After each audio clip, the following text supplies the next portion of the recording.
कृष्णाय वासुदेवाय हरे परमात्मने प्रणतः क्लेशनाशाय गोविंदाय नमो नमः। आज मैं आपके साथ बात करने वाला हूं भूमि पूजन को लेकर के। आप में से तमाम दर्शक जो मुझे इसमें देख पा रहे हैं, आपके मन में कई बार विचार आता होगा, ये प्रश्न आप में से कई लोगों का होगा, क्योंकि मैं आपके लिए जो भी वीडियोस लेकर के आता हूं वो प्रायकर आपके प्रश्नों के आधार पर लेकर आता हूं।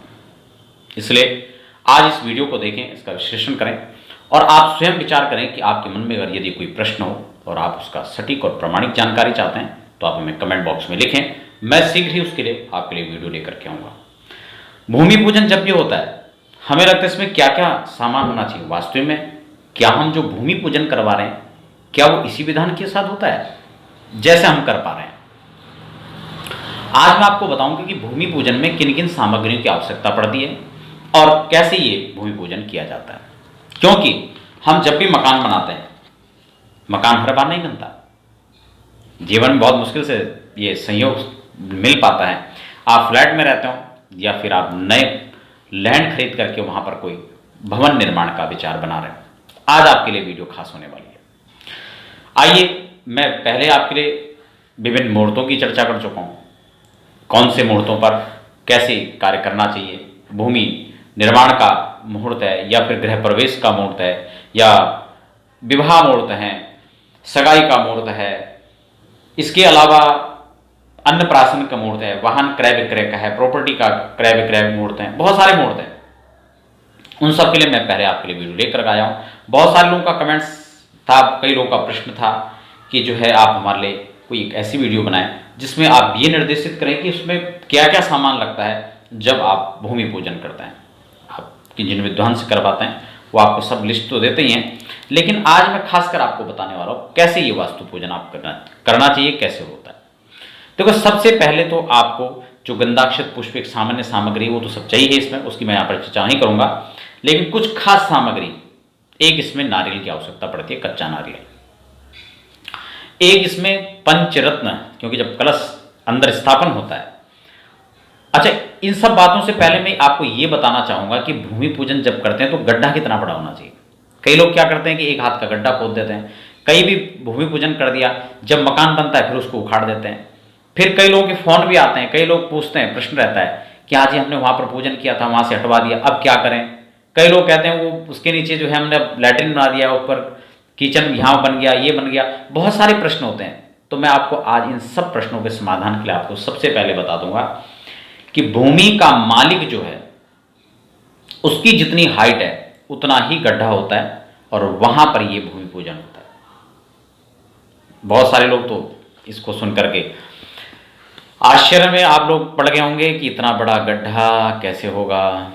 चलो खैर, इस विषय को तो हम लोग हटा लेते हैं, बढ़ते हैं आगे। ईशान कोण में, आग्नेय कोण में, इसमें भी अलग अलग दिशाओं का ऋतु के हिसाब से, समय के हिसाब से ये स्थान का भी चयन होता है, लेकिन खासकर ईशान कोण में और आग्नेय कोण में जो है वास्तु का पूजन करना चाहिए। ये नहीं, वैसे वास्तु का स्थान नैऋत्य में होता है तो आप ये नहीं समझिए कि फिर हम उसको वास्तु नैऋत्य में करें, नहीं। वो पूजन का वास्तु जो होगा तब हम वेदी के हिसाब से जब बनाएंगे, गृह प्रवेश जब करेंगे तब वो नैऋत्य में पूजन किया जाएगा। ये सब अलग अलग जो है यहाँ पर प्रक्रिया समझने की है। अब आपको मैं बता रहा हूँ कि जब आप ये गड्ढा खोदेंगे, कम से कम 3 फीट का तो गड्ढा खोदें और फिर वो निकलना नहीं चाहिए। आप इस हिसाब से जो है गड्ढा खुदवाएंगे और पूजन करवाएंगे कि उसको फिर बार बार आपको बदलना न पड़े। इस बात का खास आपको ध्यान रखना पड़ेगा।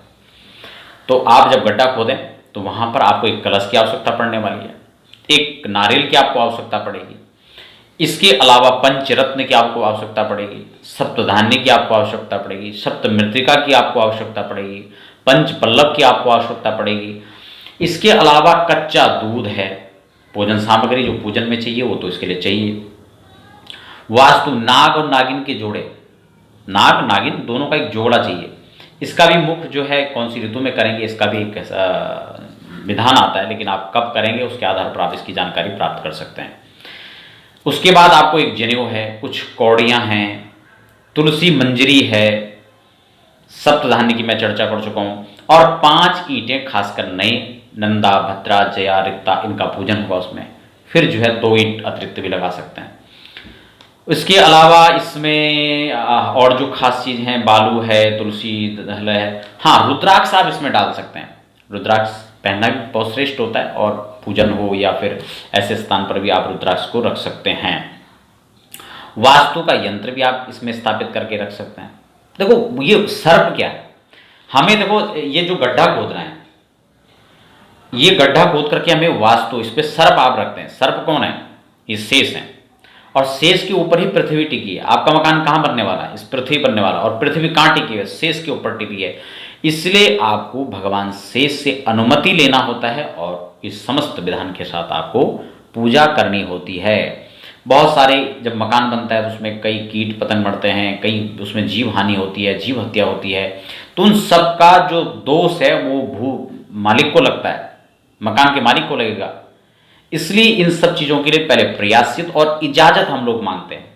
आपने देखा होगा जब गृह प्रवेश होता है तो फिर विधि विधान के साथ ये सब चीज़ें होती हैं। क्यों? क्योंकि इन सब का दोष आपको न लगे।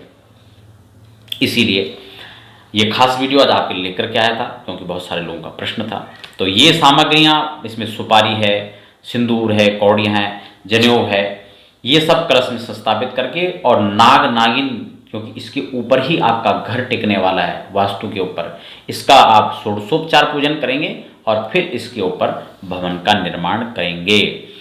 भूमि से प्रार्थना करेंगे, कोई भी हत्या, जीव हत्या जो इसमें होगी, किसी प्रकार की हानि होती है तो उसके लिए भी आप प्रयासित करेंगे। तो इस सब विधान के साथ में इसमें भी अलग अलग रीतों के हिसाब से मैंने कह दिया आपको वास्तु का सिर किधर होगा, है ना।